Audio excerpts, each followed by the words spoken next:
Halo, perkenalkan nama saya Aston Edward Artonang dari kelas 2M Manajemen SDM dengan NPM 12102031 dari Universitas Sodaya Gunung Jati. Di sini saya akan menjelaskan materi tentang pembelajaran organisasi guna untuk memenuhi tugas mata kuliah manajemen inovatif dan untuk menambah wawasan untuk teman-teman sekalian. Berikut materi yang akan saya sampaikan. Selamat menyaksikan. Materi pembelajaran organisasi. Konsep organisasi pembelajaran. Organisasi pembelajaran merupakan proses pengembangan performa karyawan dalam organisasi secara kontinu, meningkatkan kapasitasnya untuk mengatasi setiap tantangan dan perubahan. Pembelajaran merupakan proses untuk mendapatkan pengetahuan yang dilanjutkan dengan aktualisasi. Menurut Simatupang, 1995, organisasi pembelajaran ialah organisasi yang sangat adaptif dan responsif terhadap lingkungan eksternal dan internalnya.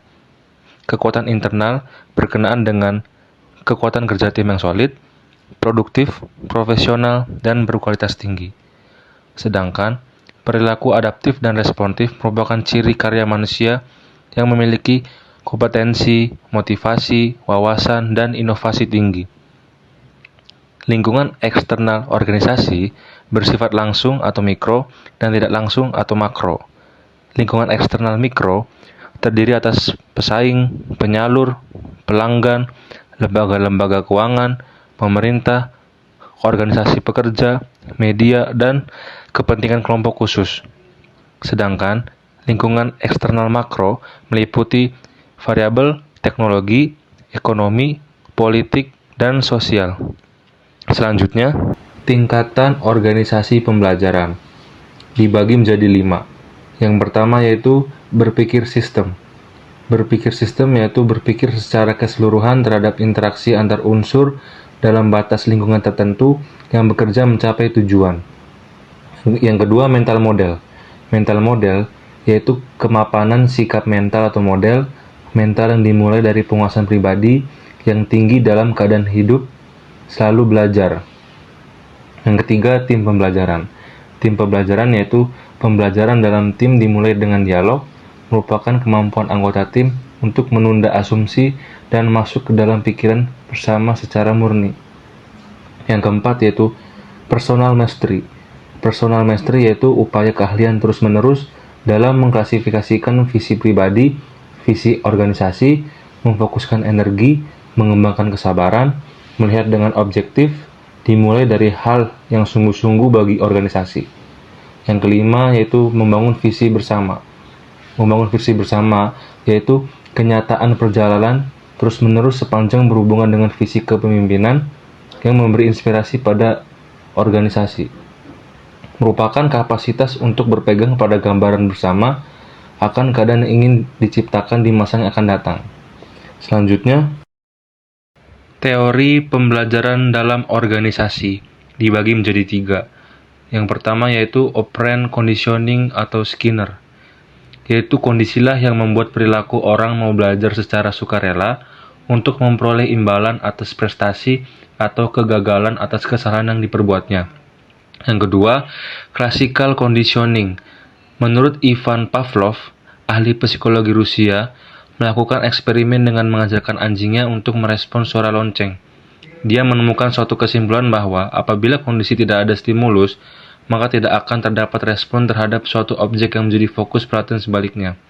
Yang ketiga yaitu social learning theory.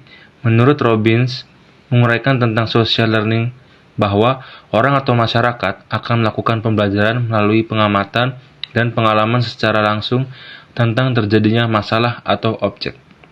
Selanjutnya, karakteristik organisasi pembelajaran. Karakteristik organisasi pembelajaran dibagi menjadi 3. Yang pertama, gagasan baru merupakan syarat bagi organisasi pembelajaran. Yang kedua, pengetahuan baru harus ditransfer ke seluruh organisasi. Yang ketiga, perilaku organisasi harus berubah sebagai hasil pengetahuan baru. Wibowo 2006. Selanjutnya, dimensi dan karakteristik penting bila organisasi telah menjadi organisasi pembelajaran. Yang pertama, pembelajaran dilakukan organisasi secara keseluruhan seolah organisasi mempunyai otak. Yang kedua, anggota organisasi merasakan pentingnya proses pembelajaran organisasi secara kontinu untuk kepentingan meraih kesuksesan saat ini dan masa yang akan datang. Yang ketiga, pembelajaran dilakukan terus-menerus dari sisi strategi pembelajaran digunakan serta paralel dengan perbaikan kerja. Yang keempat, berpikir sistem merupakan hal fundamental. Yang kelima, kegiatan dicirikan dengan aspirasi, refleksi, dan konseptualisasi. Selanjutnya, 3 fungsi kunci dalam membangun organisasi pembelajaran. Yang pertama, membangun komitmen pada pembelajaran. Di antaranya yaitu 1. Membuat pembelajaran sebagai komponen visi dan tujuan strategis. Yang kedua, investasi dalam pembelajaran. Yang ketiga, mempromosikan luas tentang nilai pembelajaran. Yang keempat, mengukur tolak ukur menelusuri pembelajaran. Yang kelima, menciptakan penghargaan dan simbol pembelajaran. Selanjutnya yang kedua yaitu bekerja untuk membangkitkan dan dampak. Di antaranya yaitu 1. Implementasi program perbaikan terus-menerus. Yang kedua, meningkatkan kompetensi pekerja melalui training dan membeli keahlian dari organisasi. Yang ketiga, eksperimen dengan gagasan dan proses kelas dunia. Yang keempat, identifikasi mental model proses organisasi. Selanjutnya yang ketiga yaitu bekerja menggeneralisir gagasan dengan dampak. Di antaranya yaitu 1. Menciptakan prasarana yang menggerakkan gagasan sepanjang batas organisasi. Yang kedua, memutar pekerja dari batasan fungsional dan divisional. Oke teman-teman, cukup sekian materi yang dapat saya sampaikan tentang pembelajaran organisasi. Semoga materi yang saya sampaikan dapat bermanfaat untuk teman-teman semua.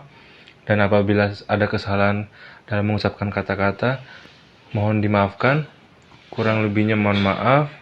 Sekian dan terima kasih. See you on the next video.